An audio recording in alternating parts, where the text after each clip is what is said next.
Question 8। तो इस question को सॉल्व करने से पहले हमें कुछ पता होना चाहिए, जैसे जो वेलोसिटी होती है एंड जो एक्सीलरेशन होती है, ये क्या होती है? Vector quantity. क्या होती है ये? वेक्टर क्वांटिटी, यानी कि इनके पास डायरेक्शन होती है। तो अगर डायरेक्शन क्या है? अपवर्ड है तो हम साइन क्या लेंगे? पॉजिटिव। अगर डाउनवर्ड है तो क्या लेंगे? नेगेटिव। लेकिन अगर डायरेक्शन जो फॉरवर्ड है तो क्या लेंगे? पॉजिटिव। और अगर बैकवर्ड है तो क्या लेंगे? Sign negative. ठीक है, तो मैं रब कर देता हूँ, क्वेश्चन को अब रीड करते हैं। A truck driver driving at a speed of 54 kilometre per hour. तो एक ड्राइवर है, ये मैं ड्राइवर बना रहा हूँ, इसकी स्पीड कितनी है? 54 किलोमीटर पर आवर। अब मैंने डायरेक्शन यहाँ पे कुछ दी नहीं हुई है ना क्वेश्चन में, तो हमें अपनी तरफ से डायरेक्शन एज्यूम करनी पड़ती है। तो जब हम अपनी तरफ से डायरेक्शन एज्यूम करते हैं तो हम हमेशा फॉरवर्ड डायरेक्शन को ही एज्यूम करते हैं। तो अगर फॉरवर्ड डायरेक्शन में वेलोसिटी तो साइन क्या लेंगे हम? पॉजिटिव। तो यहाँ पे क्या है? Velocity plus 54 kilometre per hour. Notice is a road sign with the speed limit of 40 kilometre per hour. मतलब वहाँ पे स्पीड लिमिट कितनी थी? 40 किलोमीटर पर आवर, पर वो चल कितने से रहा है? 54। मतलब ये तो फिर उसका चलान कट जाएगा, है ना। तो फिर अब वो क्या कोशिश करेगा कि वो अपनी स्पीड को रिड्यूस करे। तो आगे लिखा है he slows down to 36 kilometer per hour in 36 second. तो अब जब टाइम कितना हो गया, इतने में कितना टाइम हो गया पूरी जर्नी में? 36 सेकेंड। तो उसकी स्पीड कितनी होगी? अभी डायरेक्शन के बारे में कुछ नहीं दिया तो हम फॉरवर्ड डायरेक्शन ही लेंगे। फॉरवर्ड में साइन क्या लेंगे हम? पॉजिटिव। तो अब जो फाइनल वेलोसिटी है वो कितनी दी हुई है? Plus 36 kilometer per our. लेकिन यहाँ पे देखो टाइम जो सेकंड में दिया है, पर यहाँ पे आर यूनिट दी है, तो हमें कैलकुलेशन करने से पहले इन दोनों यूनिट्स को सेम करना पड़ेगा।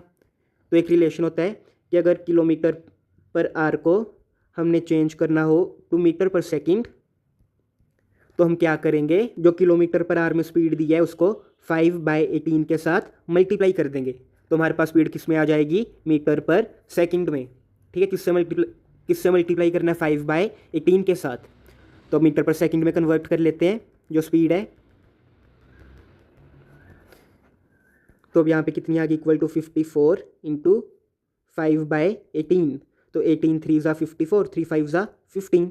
तो यहाँ पे कितनी आई? 15 मीटर पर सेकंड, इक्वल टू 15 मीटर पर सेकंड। और यहाँ पे कितनी दी हुई है? 36 किलोमीटर पर आवर, तो इसको भी कन्वर्ट कर लेते हैं। 36 इंटू 5/18। अब 18 2 ज़ा 36 होते हैं, तो 2 5 ज़ा 10, तो 10 मीटर पर सेकंड आ गई स्पीड। तो अब यहाँ पे लिख लेते हैं 10 मीटर पर सेकंड। अब देखो यहाँ पे भी सेकंड आ गया और यहाँ पे भी सेकंड है, अब मतलब हम कैलकुलेशन कर सकते हैं। ठीक है, और ये किसकी दी हुई है? यू की वैल्यू है 15 मीटर पर सेकंड, और वी की कितनी है? 10 मीटर पर सेकंड। यू मतलब इनिशियल वेलोसिटी, वी मतलब फाइनल वेलोसिटी। तो अब आगे क्या पूछा है? What was the distance travelled by him during this time. तो इतने टाइम में कितना डिस्टेंस ट्रेवल किया हमने, वो फाइंड करना है। तो पहले हम क्या करेंगे? देखो वेलोसिटी चेंज कर रही है और कितने टाइम में करी है वो हमें गिवन है, तो हमें ये सोच के किसके बारे में याद आ रही है? एक्सीलरेशन के बारे में, क्योंकि एक्सीलरेशन का क्या फॉर्मूला होता है कि कितनी वेलोसिटी चेंज हुई और उस चेंज को होने के लिए कितना टाइम लगा।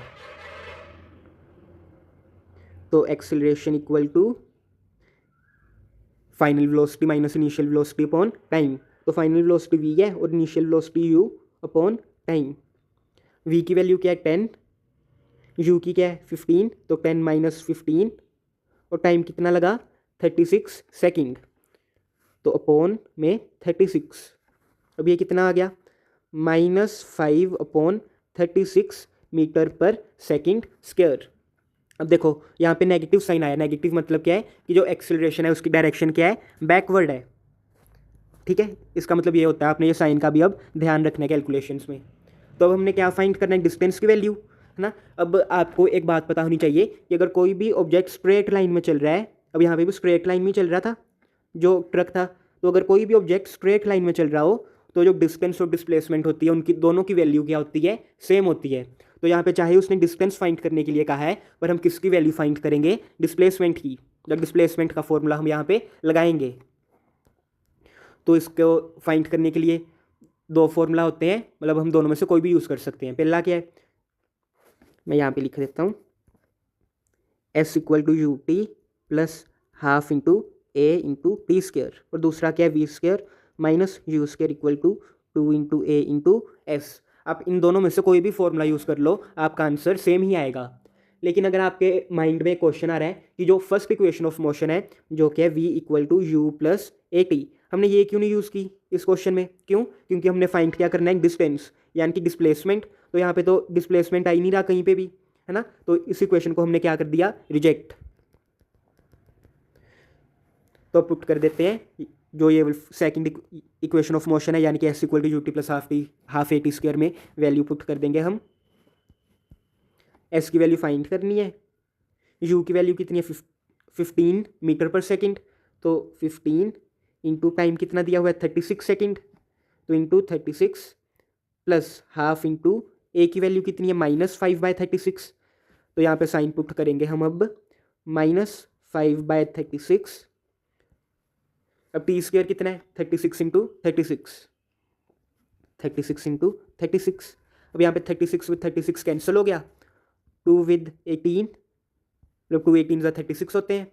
और अब एस की वैल्यू कितनी आ गई, इक्वल टू 15 6 90, 15 3 45 प्लस 9 54। अब यहाँ पे देखो नेगेटिव साइन है, तो यहाँ पे पॉजिटिव नेगेटिव क्या हो जाएगा, नेगेटिव, तो -5 इंटू 18, 18 5 90, तो -90। तो आंसर कितना आ गया 540 - 90 450 मीटर आंसर। मैं आपको इस वाली इक्वेशन से भी आंसर निकाल के दिखा देता हूँ एक बार जल्दी जल्दी। v की वैल्यू कितनी है 10, तो 10 का स्क्वायर माइनस u की वैल्यू कितनी है 15 थी, तो 15 का स्क्वायर इक्वल टू 2 इंटू ए की वैल्यू कितनी है -5/36 इंटू एस की वैल्यू हमने फाइंड करनी है, तो यहाँ पे एस लिखेंगे हम। अब यहाँ पे 10 टाइम्स का कितने होते हैं 100, और 15 इंटू 15 कितने होते हैं -225 इक्वल टू, ये सेम आ जाएगा अब नीचे, तो 100 - 225 कितना हो गया -125। तो ये वाला जो था ये उधर लेफ्ट हैंड साइड चला जाएगा, तो क्या आ जाएगा इंटू 36/5 इंटू 2। यहाँ पे भी -5/36 था, तो यहाँ पे भी माइनस आ गया, तो माइनस विद माइनस कैंसिल, 2 18 36, 5 2 5 5 25। अब 18 5 90, 9 18 2 36 प्लस 9 450। इससे भी आंसर हमारा क्या आएगा सेम आएगा।